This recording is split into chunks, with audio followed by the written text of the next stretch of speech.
welcome to the second hour of Mind Shifters Radio. Today is Friday, September 26th, 2025.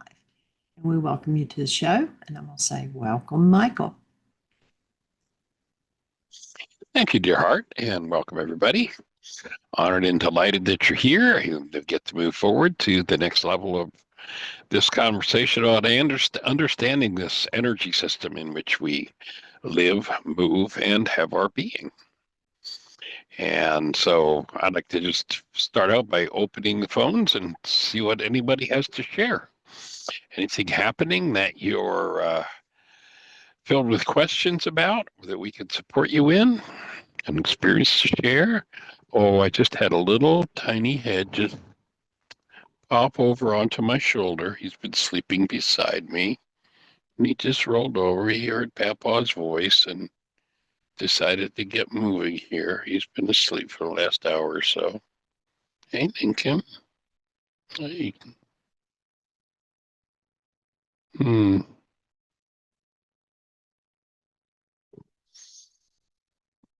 Anyway, doesn't get better than this.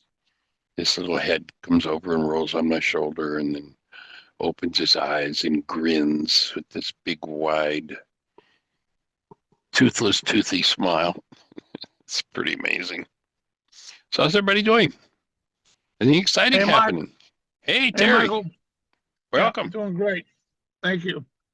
And I can comment that it just never ceases to amaze me how deeply and quickly I can slip back into the non-being mind, and how much denial rolls in like a thick fog, slowly creeps in, and you don't even notice it. You know, it's like the old frog in the pot analogy. Slowly turn the water up, temperature up on the water, and the frog will just sit there and cook to death. It's like that's just astonishing. And then when the results start coming in, it just amazes me. But it's definitely a acknowledgement that a continued work is the answer. Just continue as much as you can.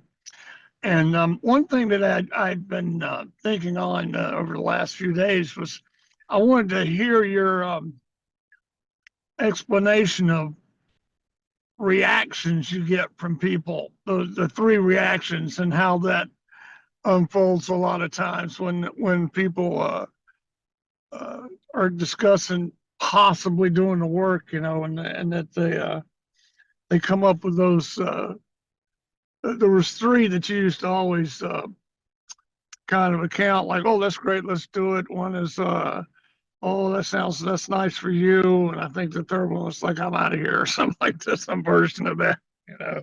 So I'd like to hear you to discuss that again, unless you got something else you want to get into. But well, that's when what I you was kind of thinking about.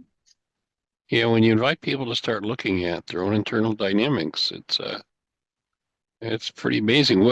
What is it you find yourself cooking in, Terry? What is it I find myself? What? Cooking in. You were just talking about the frog in the pot and how the heat's being turned up. It's just life. It's really life, Michael, at every turn, and like the universal concept of blame, and it's just everywhere, you know. And so, in order to live a human life, and my job is to wash the glue off of the fly paper that I seem to have wrapped around me so it doesn't stick, you know. I hear you loud and clear. Let me just share, as you mentioned that, let me get to a different screen here. I had gotten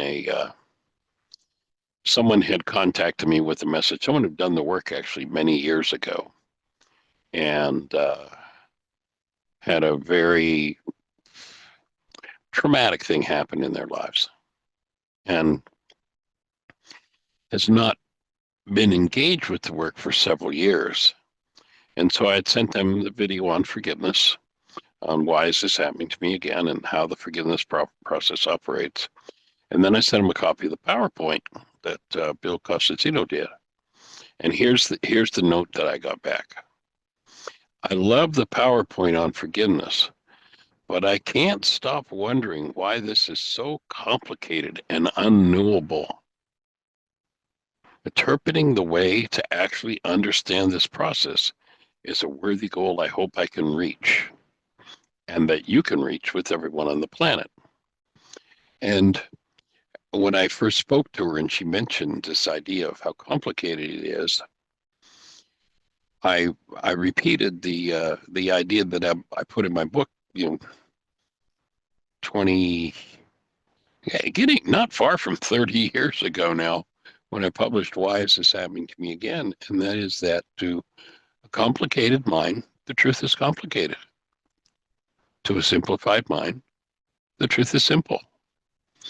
And I think back to how many years I've been teaching the Aramaic forgiveness process, and how in the early years, it was presented to me the idea that, well, actually, there wasn't an explanation behind it. It was just that the word forgive in Aramaic was shabag, and that it meant to cancel, and that you cancel goals. There was no explanation for that. It was just, that was it. And, I was teaching other material at the time. And to the groups I was teaching, I would mention this once in a while.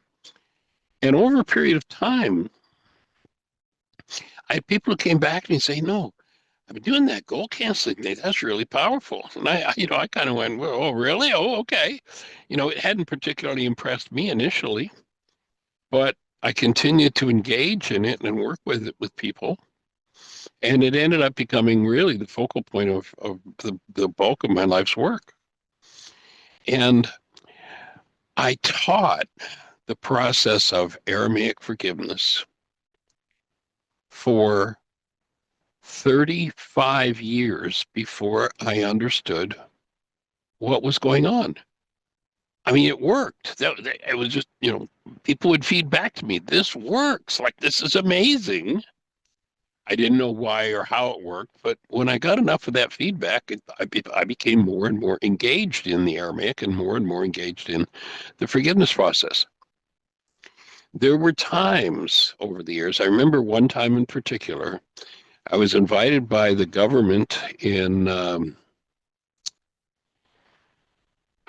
what town was it in Arizona?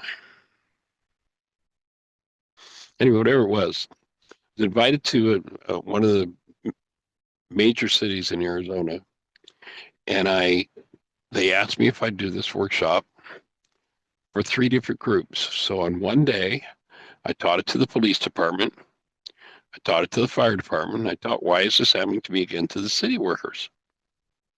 So that's how often I've taught it. And other than that, 6 to 10 months of the year I was on the road, and at least once a week I teach Why Is This Happening to Me Again? So, a couple hundred times a year.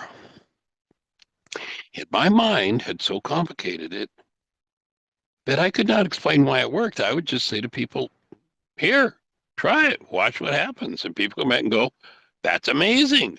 That changed my life. And I can see how and why my mind made it complicated. And it took me 35 years before I could finally explain it. And in 12 seconds now, I can explain why and how forgiveness works. But for most people, they hear that and they can't comprehend it because their mind has to keep it complicated. But here's the bottom line.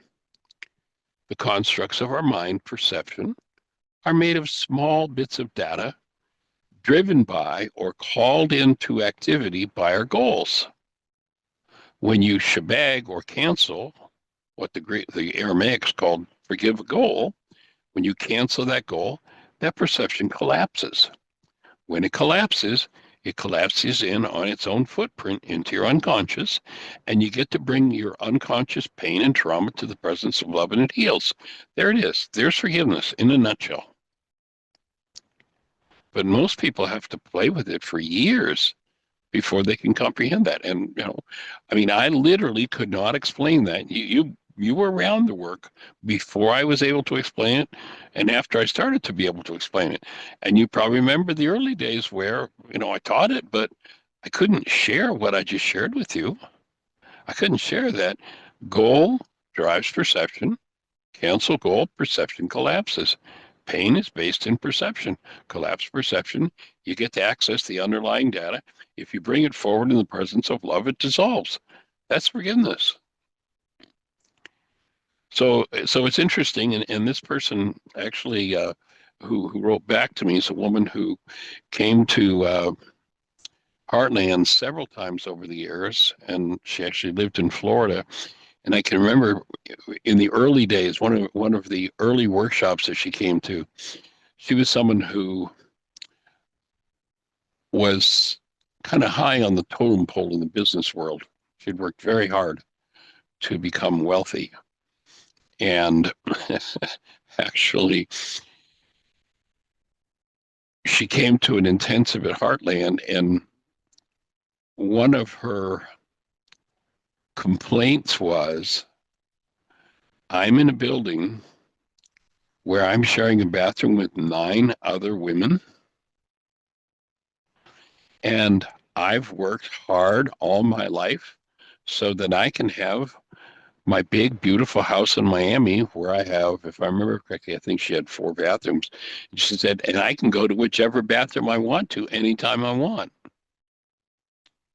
And she was staying down in the building Love. You're familiar with the property, so you know where the building is. And I'll never forget the morning she came up. Now, this is a woman who had I forget what kind, but a pretty nice, brand new, fancy car. And I remember telling me she was paying $500 a month on it. She had a house in Miami she was paying a fortune for, and she worked like a Trojan. She was at the intensive, and her first few days, she was complaining about this. I'm wait, I have to wait for a bathroom. What? This is crazy. And about day 6, she came up from the building Love to the intensive, and she just sat there with this beatific smile on her face, and she shared with the whole group who she'd been telling about how hard done she was by. She said, I was sitting on the toilet this morning, and I realized that for the first time in my life, I'm happy. And I'm sharing a bathroom with 8 other women. She went home, and she sold her fancy car that had her in hock for, this is going back 30 years ago or more. Probably this is the early, 30 years ago. She sold her car. She sold her house. She bought herself a Volkswagen bus and went on the road. She quit her job and went on the road. So that was her starting point with this. And she worked through some major issues. And then just yesterday, I'm looking at the text. I love the PowerPoint, but I can't stop wondering why it's so complicated and unknowable. And she shared with me when we were talking the other day, this event had happened. She was in a lot of pain. And I walked her through the forgiveness process. And she shared that the event that happened at the intensive at Heartland was a major event with her father, and how all of a sudden she was able to see her father differently. But she didn't remember that I had walked her through a forgiveness process. All she remembered was that her relationship with her father, which was based in trauma and a lot of pain, turned to one of compassion and love. I said, well, do you remember what you did to achieve that? No, I just remember that it was just, I could see him as a little boy, and it was just, I could embrace him in so much love. I said, well, let me tell you what you did before that happened, because she had no recall of, what a worksheet was. She hadn't done them in years. But here's what you did. You identified a goal that you had for your dad, and you canceled that goal. And when you canceled that goal, that whole painful construct in your physiology, in your mind from all those years of accumulated trauma collapsed. And that's what shifted your mind. And the simplicity of it is, I don't care, the bottom line for each of us human beings is we are designed to live, and our actuality is that of conscious, active, present love. And if perception constructs a reality out of thought disorders, that is, energetic patterns of thought that do not belong in physiology, then when those thoughts are moving, wherever they're stored in physiology, there's going to be hurt and pain.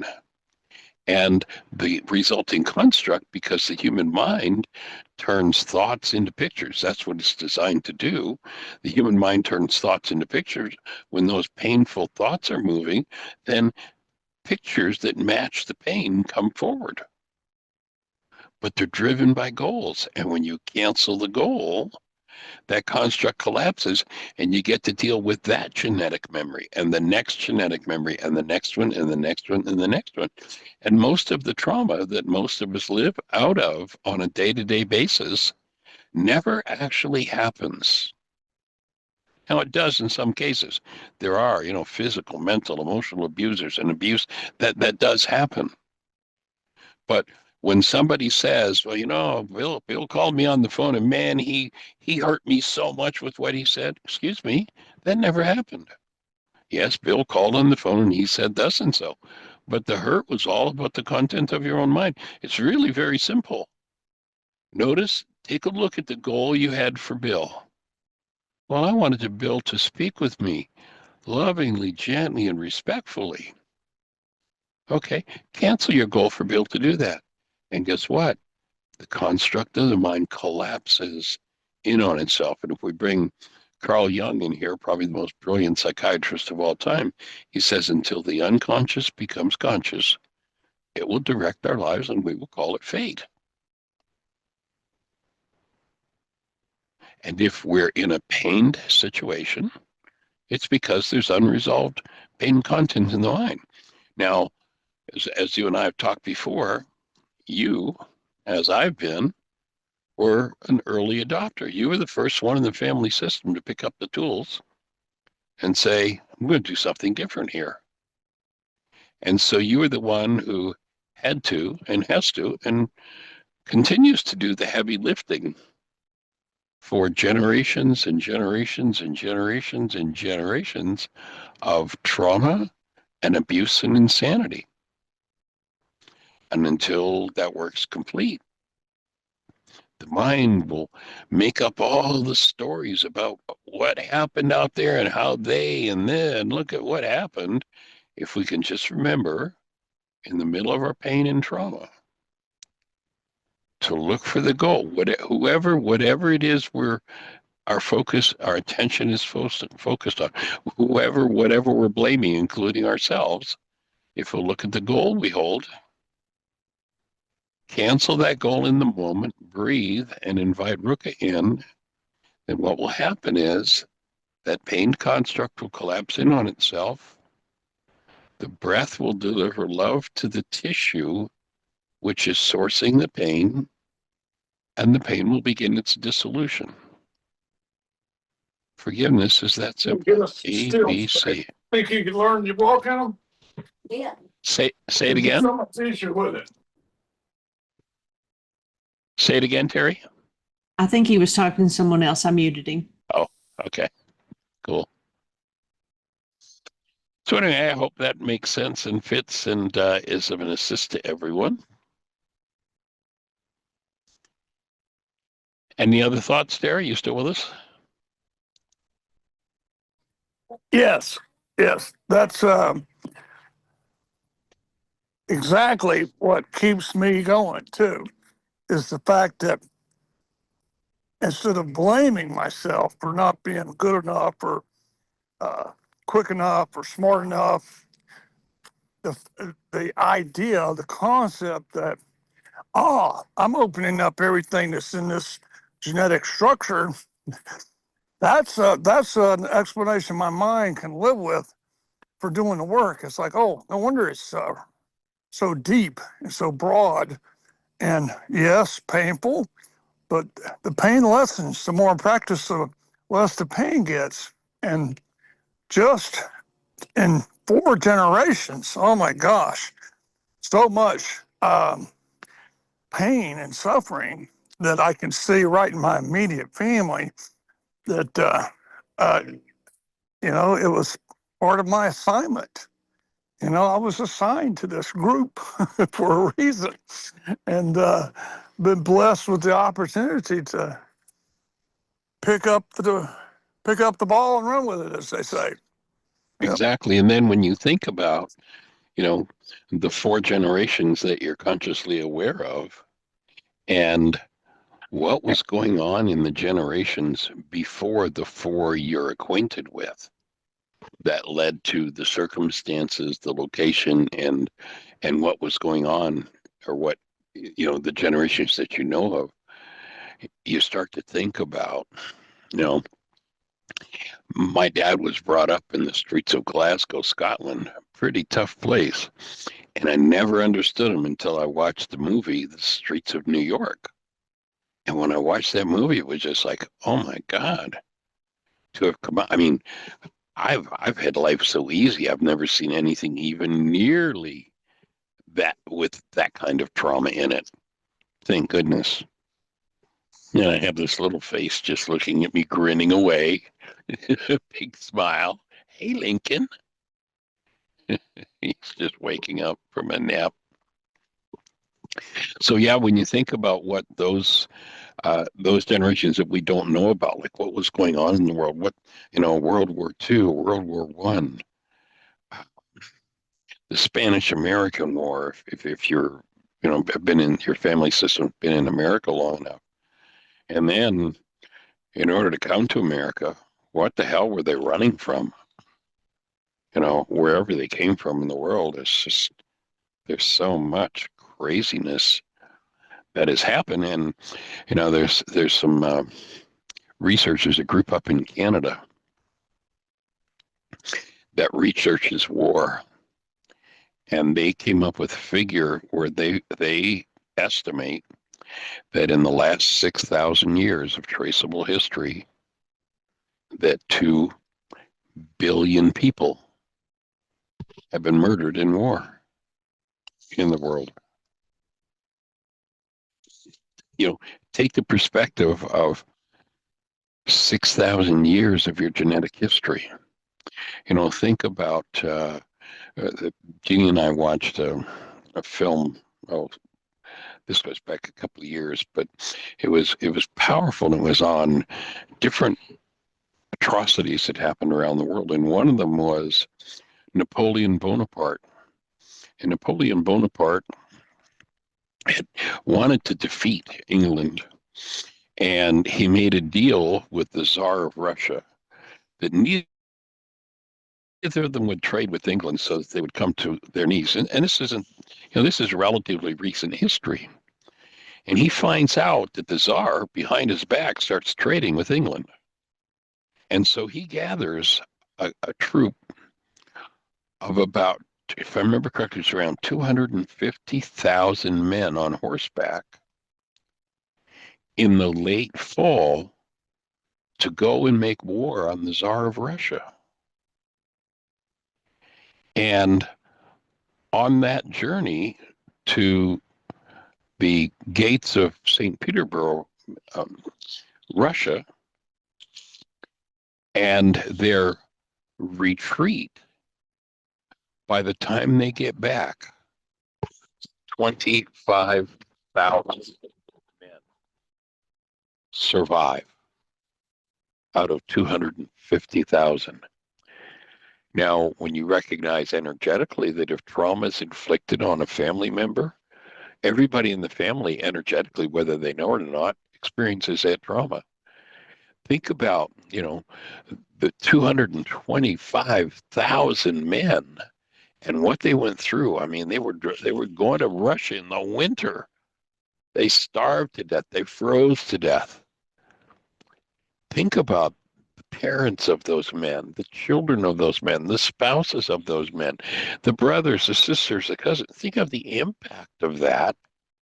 And who since I mean, if your genetics or my genetics go back to that in some way, shape, or form, who's had the tools between Napoleon Bonaparte and us today to clean that out of our genetics?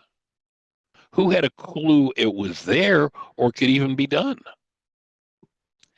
And, we really get a sense of what the work is, what needs to be cleaned up. I'm actually just writing a foreword to Jeannie's book, and that's kind of a focal point. Jeannie's writing her book, Healing Generations, One Breath at a Time. And I'm just writing a part that talks about, facing, just having the comprehension to face the genetic history, the unwritten genetic history of your bloodline, and clean it up is monumental. So thank you for your willingness to take on some pretty heavy duty stuff and to walk through it and come out the other side and then to present it to others. It's awesome. It's amazing.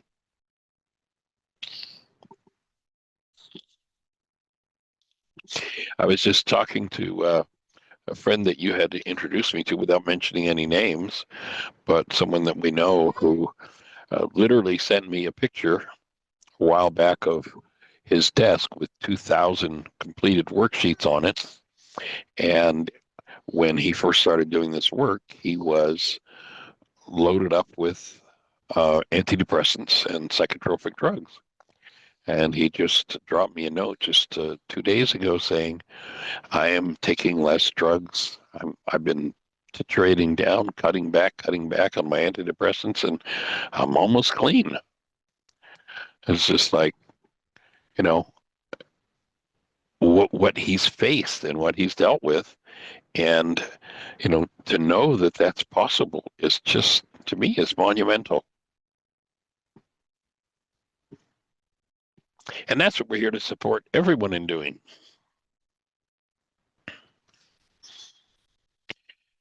So does that resonate anything for anyone? Anyone have a question, a thought? It's this little guy standing up here with his feet on one side of the bed and his hands on my chest, just bouncing around, grinning at me. Hey, Lincoln. Hey, awesome boy. And that we breathe with these guys at this age so that they can be freed of that and not have to face and do all of the work. Yeah. So I think he wants to stay here. Jeannie just came and got him. So anyway, Melissa, young lady, go for it. I actually had a thought. Anybody out there listening or whatever, and maybe now or in the future, one thing I kind of learned is over the years, originally, I kind of turned to the Michael Ryce stuff, as I call it, more when I had an issue in my life. I turned to it, and it always worked. I was always able to work through whatever the issue in my life was. And it was kind of hard in the moment. It was actually really hard in the moment, but I was always able to work through it, and it always got me through it. And the thing I eventually figured out was if I didn't just do it sporadically when everything was rough in my life, when I had a rough thing come up, if I did it constantly, I guess is what I'm trying to say, when the rough things come up in my life, they were a lot easier to work through. Because now that I am constantly just working on issues, now when something rough happens, they're really easier to get through, if that makes sense. You've got the skills. Yeah, makes perfect sense. We call it the rule of the 3 Ps: practice, practice, practice. If you do it, it obviously gets easier to do.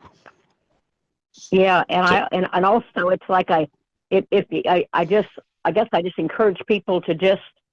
I feel like I'm just constantly, even when there's nothing going on. If I look within myself to see what it is I need to work through, and I find something, it's easier to work through it when I'm not having a lot of trouble with it, maybe. because Right. it's kind of like then I can work through it when it's not attacking me, I guess is a kind of a way to put it. And I feel like I'm able to just kind of work through it when it's not a big problem in my life. And I feel like, I don't know, I feel like I've got through so much more by just me heading it face on instead of waiting until it comes at me, I guess. If that makes sense. Exactly. That makes perfect sense. Yes. That makes And I feel perfect like sense. I just feel like I've gotten so far out ahead of everything by doing it that way instead of waiting, you know, until it comes at me or whatever. I don't know. Anyway, it just made me think about it, and if I'm just constantly do it instead of not doing it for a long time. Exactly. And Yeah. and go ahead. I'm sorry. No, you got it.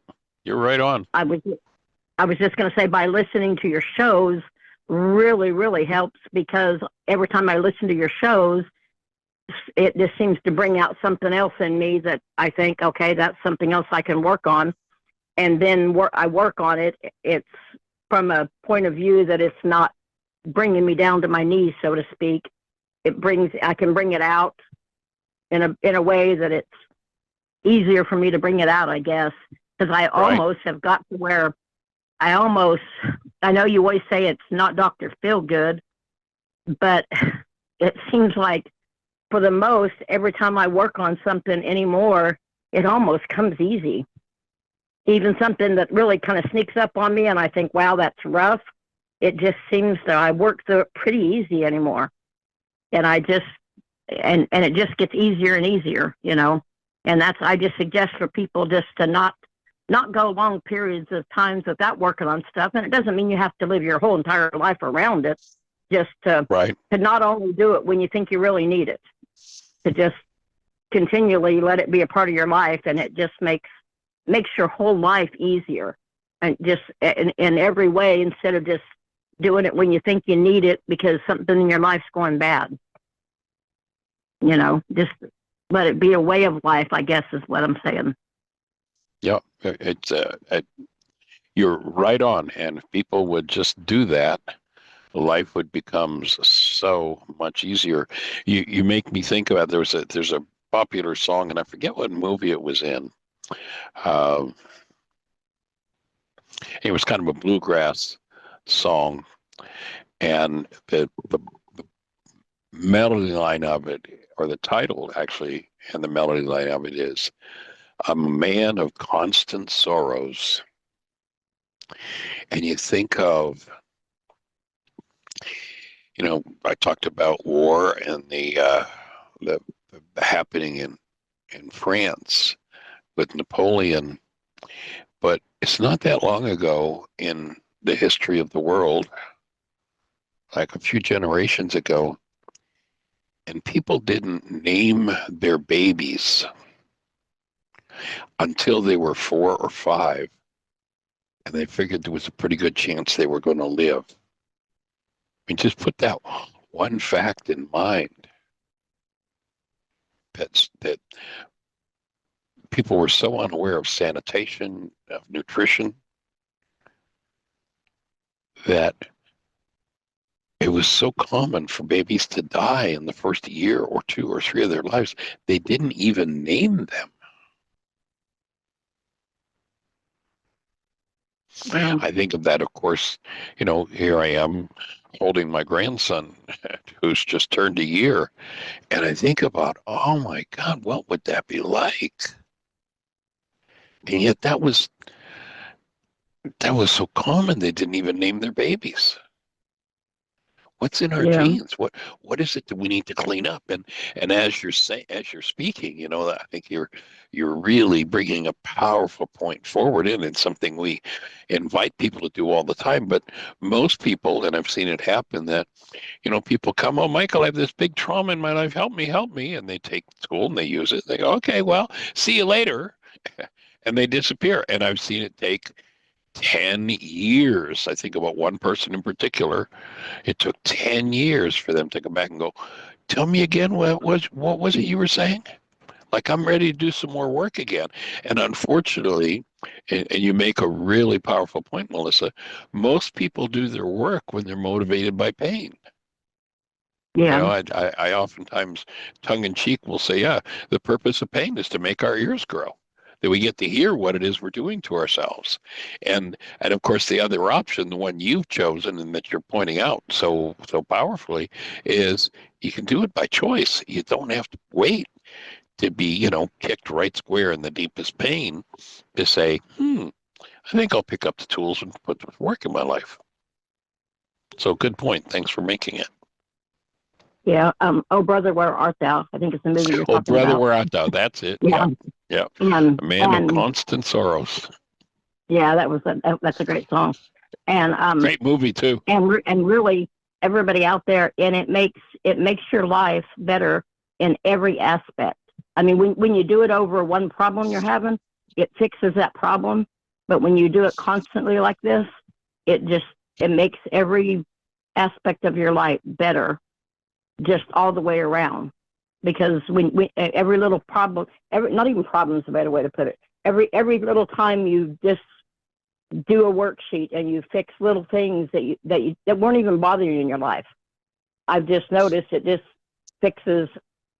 It just makes every part of my life better and better and better. And I just especially the last maybe 5, 6, 7, 8 years since I've gotten the habit of doing this, it just all of my life just gets better and better and better. And I know it's because of that I'm doing it in this way. And it just gets easier and easier and easier. And anyway, I just wanted to pass that on to everybody. It's just, doing it this way is just so much better. Good point. Anyway, And when you realize how massive this multi-generational database is, like literally, if we took all of the supercomputers called Cray computers in the world and hooked them all together so they were all working together, we would not have, if we took all of them in the world, we would not have the processing power nor the capacity to hold information that one human form has. And so when you realize that what we're holding in our tissue structure, out of which one, our creative process comes, two, our physiological health or disease, three, our emotional health or disease, four, our mental health or disease, and our whole creative process comes, as well as the level of joy we live at, when you realize that it comes out of that massive, it's all of that is a reflection of that massive database. When we face and we can forgive, remove the drama, the trauma, the fear, the rage, the guilt, we're reaching into that whole massive database that we can't even see, and we certainly have no comprehension of the effects of, and we're pulling those threads out and ridding ourselves of that. And there comes a point where, as you do that, a shift occurs, and you realize that physiology, my offering is the natural design of physiology is joy.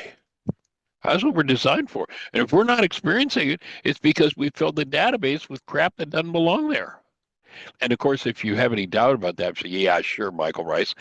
Okay, I can understand why somebody would say, gee, with all the pain and suffering and trauma going on in the world, gee, nah, that can't be. Here's the way you can verify it for yourself. Go hold a newborn. Go hold a newborn. If its diaper is empty and its belly's full, what you'll find, and this is a question that Jeannie and I have asked of tens of thousands of people all over the globe, and it doesn't matter what country we're in or what culture we're talking to. Hold a newborn child and tap into the essence of the newborn.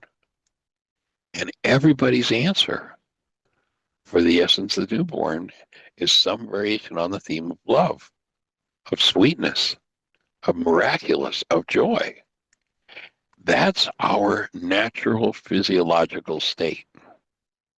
That's what we're designed for. And the world has had different ideas and filled us with something different. And it's up to each individual whether or not you choose to face and process those things out. And of course, as you're speaking of, Melissa, the willingness to face it and process it out is what it's all about. yeah, So thank you for sharing that. I can't say I'm 100% back there yet, but I can say I'm feeling more and more like a newborn all the time, and it's just a good feeling. Awesome. Well, delighted. That's the best. That's the best thing I could ever hear from anybody as a testament to what we're doing is worthwhile. So thank you for going for it and sharing it with others. Thank you. Hey, and everybody. honored and delighted. Fabulous. Thanks. All right. All right. Well, anybody else out there have a thought for us? Anything going on in your world we can support you with? Questions, thoughts, answers, ideas? If so, push that mute button and we'll have a conversation.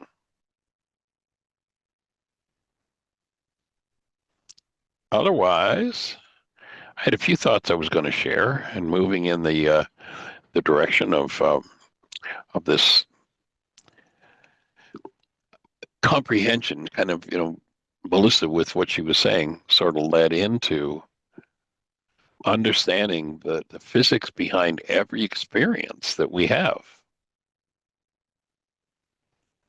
And the comprehension of the energetic principles of the world, of the design of it, the underlying design, rather than what those who would control you. And one of the reasons why pain and suffering is so common in the world, because the way that you can yank somebody's chain and control them is through their pain and suffering.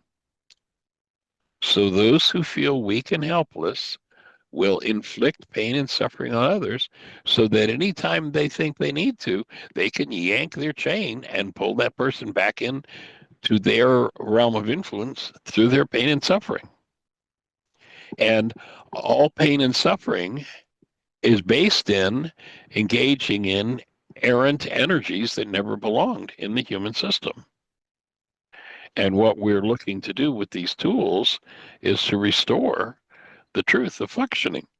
And Dusty, hey, sir, delighted to see you with us. How are you?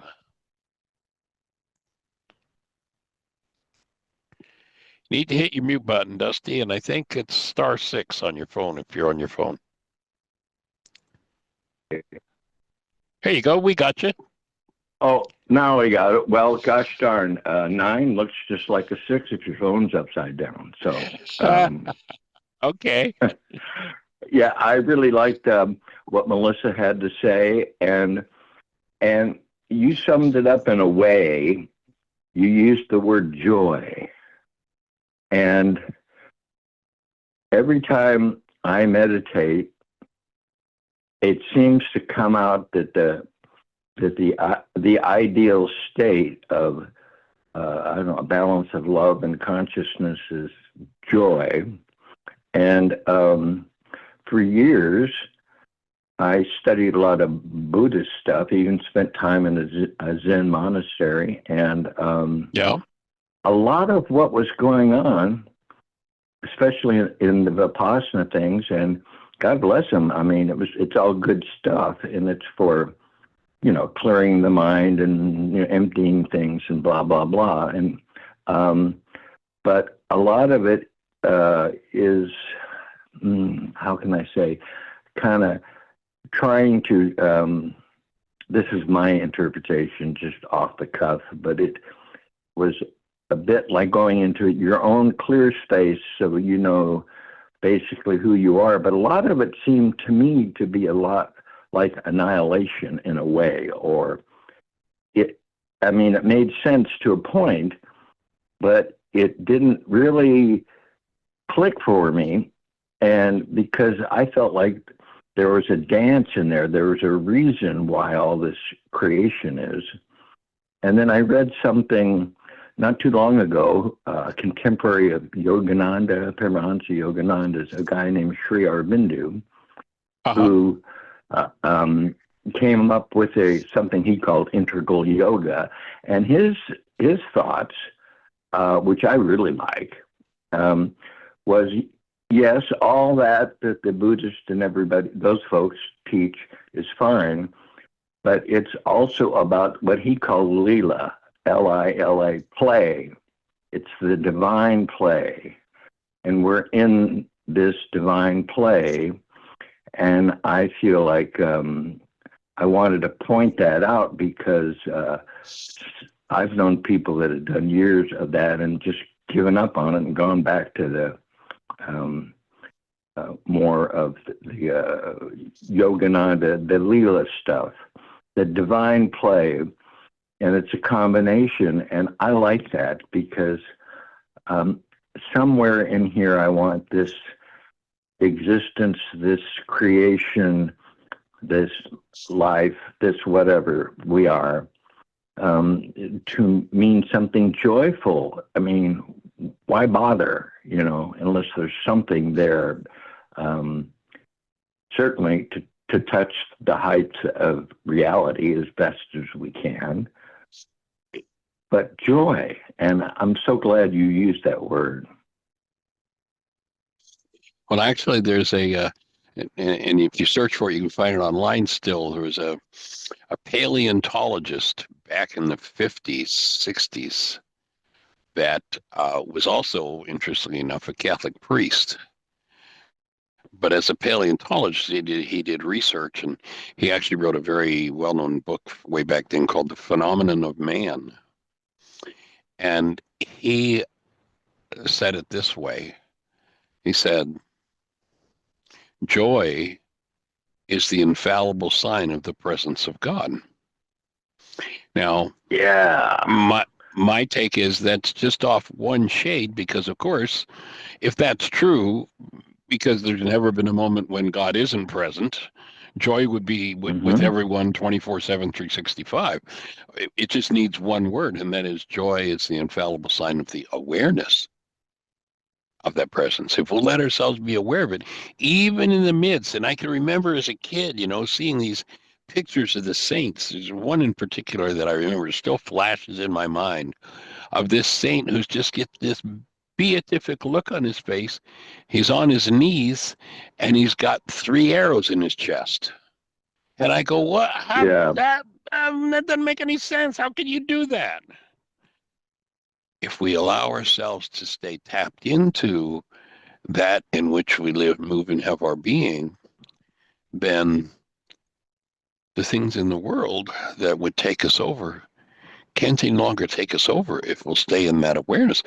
And so we may get to face some dramas and traumas, but if we'll maintain that equanimity, that connectedness, the equanimity they talk about in Vipassana, that's available to us. But it's not available to us if we're filled with unresolved generational drama and trauma and hate and fear and rage and guilt and blame and all the other crap. Those things definitely. When you're feeling intractable pain, it's hard to experience the joy, but that's for sure. But it's still there. And I would like to refine that word that the gentleman used, I guess, the awareness of joy. That's true. And the beingness, when you're awareness and you kind of are being in that state. It's a subtle difference, I guess, but that's when I think it's a key difference the most. Yeah.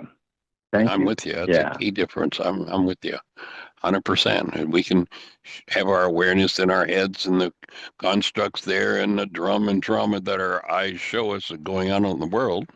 Or we can do what you're saying. We can keep our awareness in that connected space. And the other thing to me about that is that when we do that, it gives us a practical power to make a difference on a higher level than if we're lost in our own pain and trauma, but pretending that we're lost because there's something going on out in the world.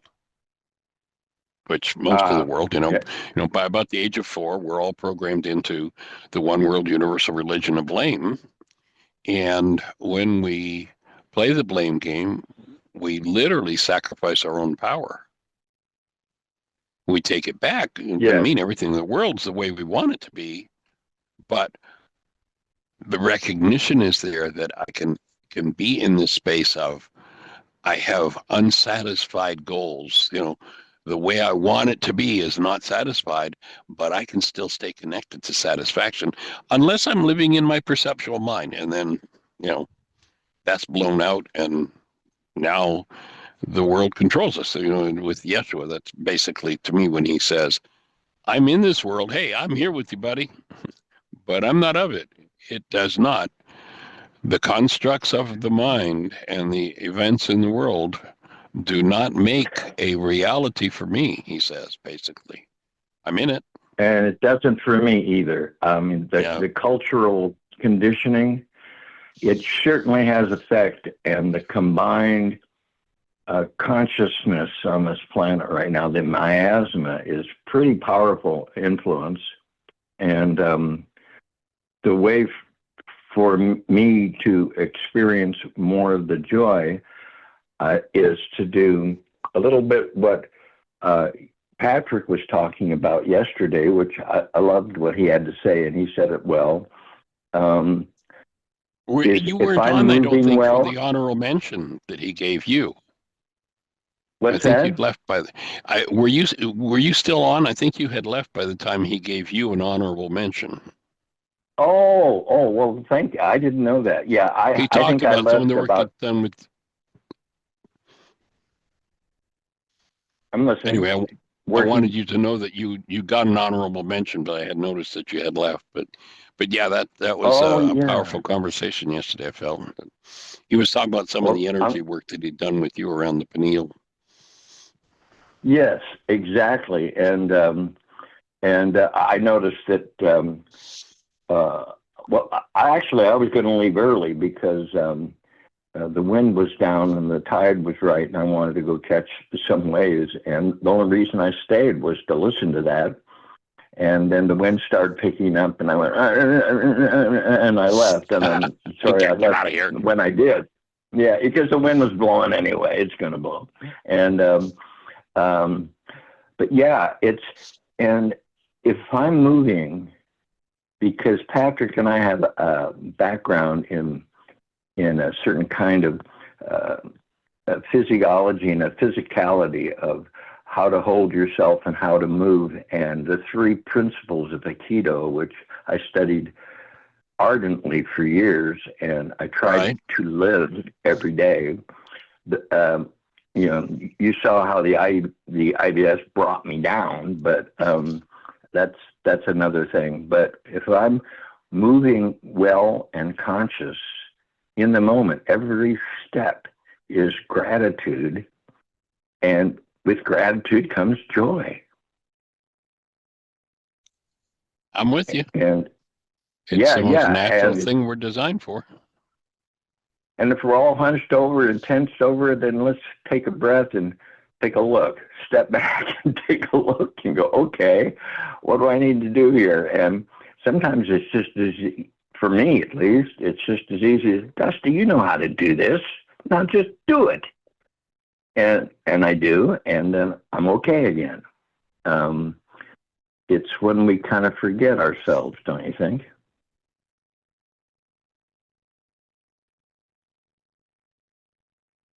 That's when problems happen, when we forget who we are, what we're here for, or we quit moving, feeling that connectedness. And you talk about newborns, and I don't have any fresh newborns around here. I wish I did, man. I wish I did. But I do have the ocean. And when I put on my fins and go into the ocean, I get a lot of that, plus about the best workout you could get the way I do it. And I don't know, I'm just kind of living in gratitude these days is a good place to start.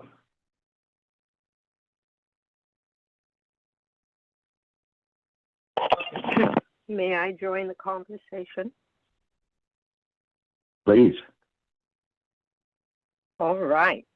When you two were talking about joy, I every time Christmas comes around, you open the Christmas card and it's always peace, love, and joy. And I'd kind of been meditating on that the last few days. And I realized the pieces of the Christ mind, the joy, the Love. The love is rucha, and the joy is the Christ child. And the kingdom of heaven is within us. Well, we're the Christ child in a zip suit. If we want to come out of the delusion, and I'm so glad you all have mentioned everything you've mentioned, and Melissa as well, because I fall into separation and hopelessness and all the negative things when I forget who I am. And I am learning how to be both aware and attentive, because I get lost in the field, which is too under focused. And then when I finally do focus, the awareness disappears somewhere else as a compensation for the underfocus. So this is wonderful, because this whole conversation is reminding me the Christ child is meant to be creating, co-creating with nature, with life itself, and with life with a capital L, the creator, and Rucha. And I just wanted to share that, because we came down here to play. It's like I said in my poem, Michael, blessings, dear many, be the one. We're here to play and get it done. Yay. Oh, that's Go for it. I'm with you. And, one of the games the mind sucks us in with is, well, I can help you figure it out. I got some answers. I can get answers for you. We'll find something to do about it. And when we can drop that, that's when the space is opened to go into inspiration, and inspiration is a reflection of the actuality, inspire through the breath, rather than the mind with its past going, I am the king. So being able to allow that inspiration to come in, which then creates transformation of whatever's at the root of the pain. And when we transform what's at the root of our pain, that's when we're empowered to bring that love forward, that transforming power forward on a whole other level into our own physiology, into our family systems, into the world. And Dusty, yeah, go ahead. When you added being, I've thought about it. It's not doing or being. It's not either or of the rational mind. It's our doing comes out of our being, and our being is here we are supposed to be dancing and playing on this stage, like I like to call it the Shakespearean stage. And I've decided after 81 years of being the drama queen, how about I just be the fool? I got it. I've been playing that one for a long time. And I can't.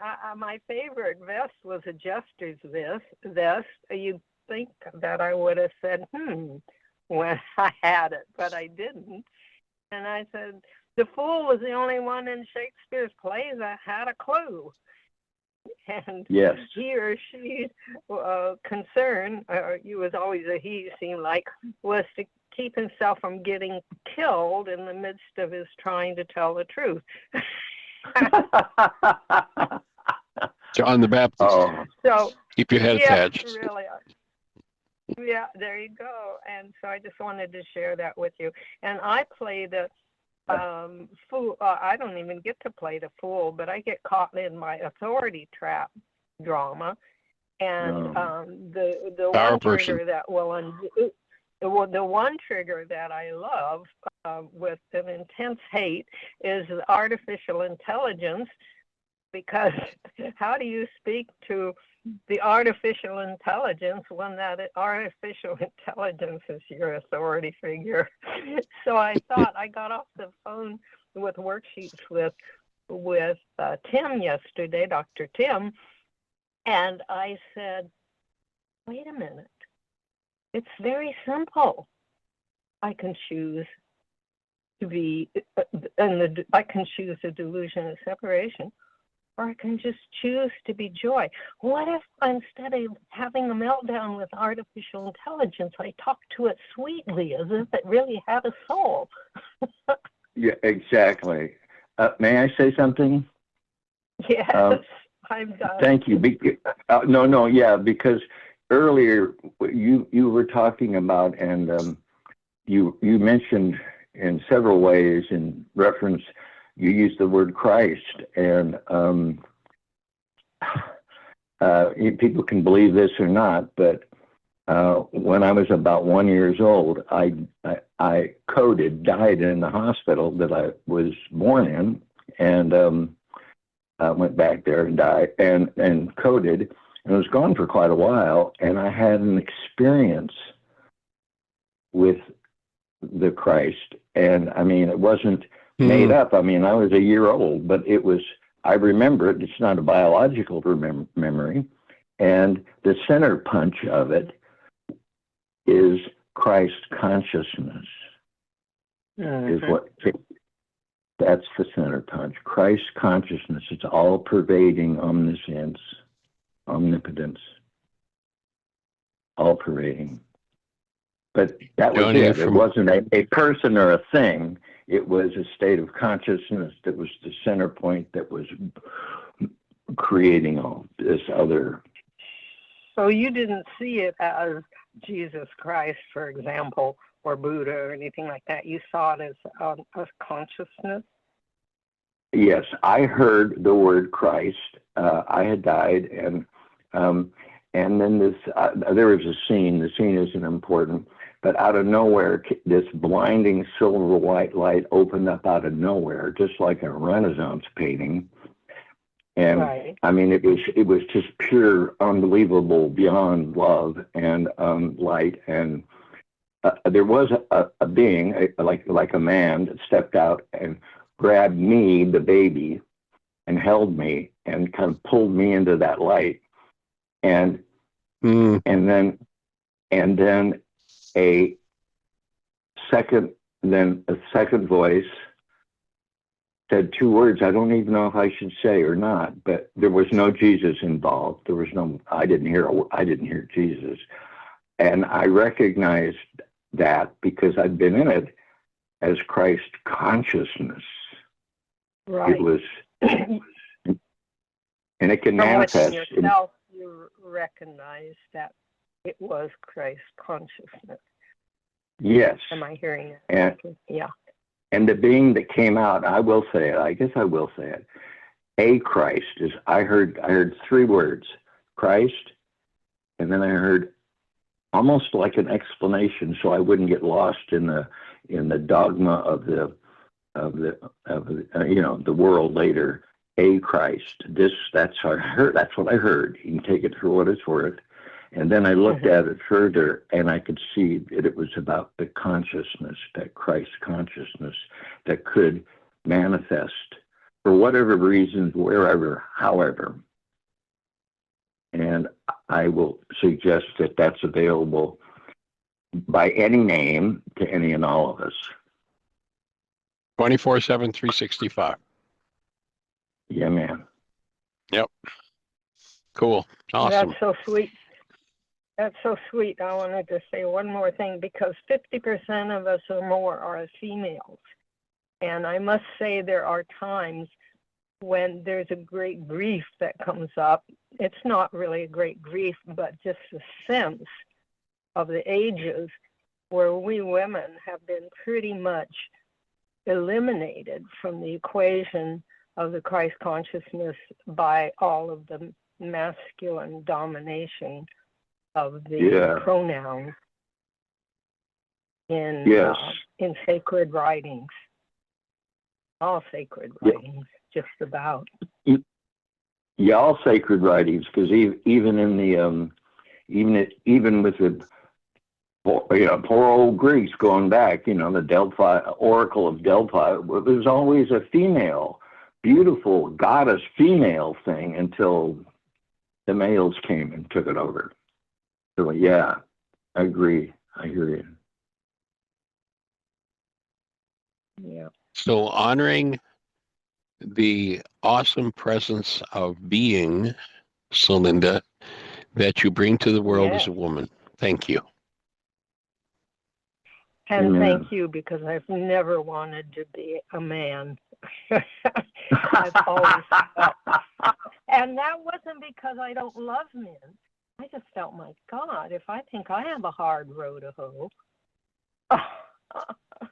Here you I go. look at men and I say, whoa, we need compassion for each other. I love my men, and I love my women both equally. All right, young lady, we appreciate you. Everybody, thank you for joining us. Create the best year yet of your eternal life. It's an awesome gift to give the world. Thanks, Dusty.